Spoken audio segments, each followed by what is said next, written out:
j'entends des bails atroces en moi. À ce qui paraît, je te cours après. Mais ça va pas, mais t'es taré. Mais comment? Headband on or no? On the run. You gotta put it on in transition. Yeah. Yeah. I gotta like visualize everything because there's a couple of cues that are different. I gotta wear the race bib on the bike. Oh, smooth. Come on, baby. That's what I'm talking about. Upper body Tuesdays. Hey, the upper body.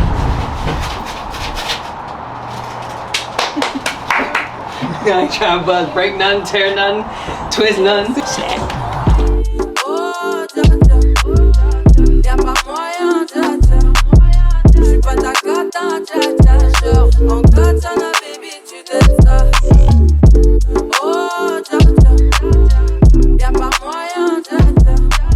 J'suis pas ta cata, dja dja. Genre, en katana. It's been really good so far. The weather's been nice. Weather's been nice. It's been amazing. The food's been good. The company's been great. Pulling together like a to-do list for the evening. So like I have some sort of order in terms of getting ready for tomorrow. How do you feel like your race prep / nutrition strategy changed since the start of triathlon? Oh, I like for sure take it more seriously. Calculate the numbers. So like, you know, knowing that mortal is about a gram. I think it's like 950 milligrams of sodium. And then each scoop is 30 grams of carbs. It's like the big things that I'm looking at. And making sure I get enough for every like 20 minutes of eating and drinking. Well, now I'm like debating on if I want to actually bring a bottle on the run. I think last time it was a little annoying. And knowing, like holding it, yeah. I'd rather be safe than sorry though. Fresh out of water, so heading to T1.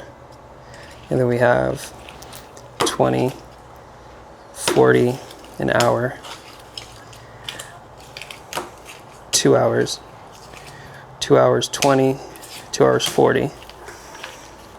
And then we have 20, 40, hour 20, hour 40. And then these are extra. So it's all very detail oriented. Would you agree? Yeah. Is that what you like about it? Yeah, I think it's kind of fun. It's kind of fun going through the routine. I think younger self wouldn't be able to believe that I'd be doing this. Like I'd be here, right? Like this is something I would see as like this landscape with you recording or in Oceanside looking at the ocean and palm trees and stuff and with the homies and everything. About to go do a half Ironman. I would tell Lil Ski, yeah, this is what we're doing. We get to do it. We get to do it, you know.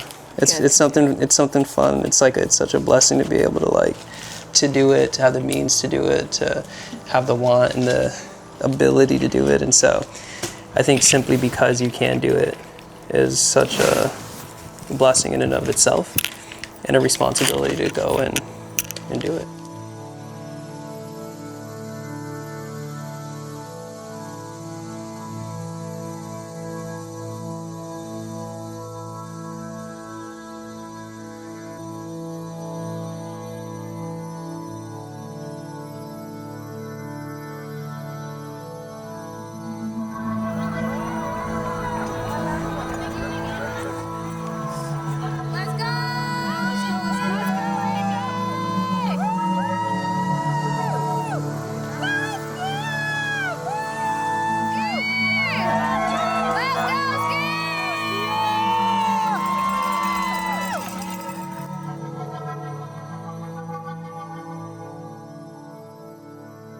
So I wanted to give you guys an actual formal recap of what happened during the race. So essentially the big thing that happened was I got a flat on the bike 3 miles in. It took about 45 minutes to an hour for the mechanic to come by, fix the tire, and allow me to go on my way.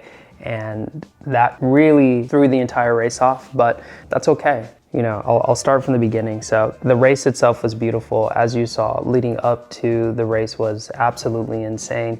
It was a great time spent with friends, family, good food, and I felt so comfortable going into this race. The buildup was amazing. I had a great training plan going into it with coach, and I really felt I could pull off a huge PR even on a ridiculously hard course after almost 7-8 months of training consistently. The morning was really cold. We get into the water and instantly it's a shock. You're just, holy crap. And one of my problems with the swim itself was that it was so crowded. And the biggest lesson that I learned is I still need to seed better. I really need to trust the training. I need to trust myself and be confident and really move up towards the front of any race so that I'm not crawling over people because I'm passing them. Not obviously to sound conceited, but this is a big issue that's come up a couple times. So I get the swim, I think I did something like 38 minutes. It was slower than Santa Cruz. I think I spent just so much time avoiding people. Got out the swim, my hands were freezing, my feet were freezing. And then once I got to the transition area, that just really put a hammer into what type of day it's gonna be. I took maybe a minute and a half just trying to put my helmet on because my hands were so cold, I couldn't really feel where I was. And it was crazy because I was looking at my parents and just, I don't know what to do. I can't get it. And they obviously can't help, right? But get out of Tran T1 and onto the bike, and 2 minutes into the bike, I feel that I don't have my glasses. So again, it's just that type of day. All right, we're just gonna keep rolling with it. Let's keep going. And yeah, the Oceanside course is known for being pretty rough and potholy and just brutal the first little bit of the bike. And so it was very crowded when I left, and trying to avoid potholes, it just made for a bad situation. And so I hit one pothole, and then 2 minutes later, after coming out the first really big turn onto the main road, my tire just goes flat, and I feel it and I hear it. So I'm sitting there, and then another guy pulls up who also got a flat, and we're just chopping it up. We really don't know what to do. There was a military guy down the road, ran up and saw us flat, and he called in on his radio, some support for us. But we were sitting there for a while, and because we hadn't warmed up from the swim, we were there shaking and shivering and really cold and had no idea how long it was going to take. It took about 20 minutes to warm up and stop shivering, and another like 25, 30 minutes for the bike mechanic to come by. So that was brutal. But once I got back onto the bike, I knew that my entire day had to shift, my mentality had to shift, and had to become really about really embracing and enjoying the day, while also still trying to hit my numbers, because the goal that I had in mind was obviously gone. You can't account for almost 45 minutes lost. So it is what it is, and that's okay. The bike felt really good. My fitness felt it was there. I did have the mental edge, but I was passing a lot of people because a lot of people had passed me.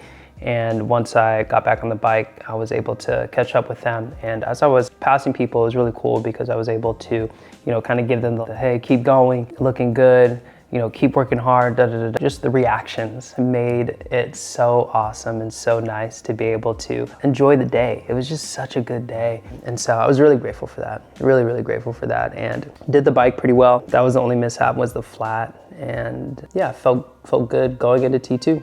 I knew what kind of day it was. Yeah, so I get into T2, throw my running shoes on pretty quickly, and grab the glasses and throw the headband on, and essentially start out pretty hot, feeling good. And I think really what had happened was because of the, sitting around and waiting. One, like I said before, I lost the mental edge in the run. So when the run got hard, it just really became why am I suffering? I used the restroom a couple of times. I was stopping and walking in aid stations, just taking my time. And the last 5K of that race was just absolutely brutal. I feel like I bonked a little bit. Came out hot, but also I feel as though I was behind on my nutrition plan because I was waiting and sitting and shivering for so long. And I only brought enough for, essentially I was planning on about a 5-hour race. I really only brought enough nutrition for that. And then, I ended up taking, I think it was 6.5 hours or something like that. So it's a brutal day. I was really happy to cross the finish line. And, just to be greeted by friends and family and teammates, it really made the experience great. But I'm really excited for this entire year. What's awesome about this sport is that you build the fitness over time. And it's not as though my fitness is gone. It's just that on a race, especially like this, that's harder. The result of the race isn't a mirror of the fitness. And even though that's frustrating, there's also hope in that because you keep building. I feel as though the numbers I'm hitting in training are still good. And so this entire week has been recovery to kind of rebuild, get back, and really start looking at the next race. And so I'm excited. I think it's gonna be good. I'm really grateful for all my family, all my friends for pulling up and showing up and taking time and spending money to be there to support me. I'm really grateful for Cash for just being such a solid person, a great person to be doing all this with. Grateful for Coach for delivering just such a fire training program. I really feel comfortable on this team, and it's been just such a blessing. And so Really grateful for that, all the teammates. Yeah, I'm just grateful for you for staying this long and watching this video. So yeah, that's about it. Until the next race, I'll see you guys later. Peace.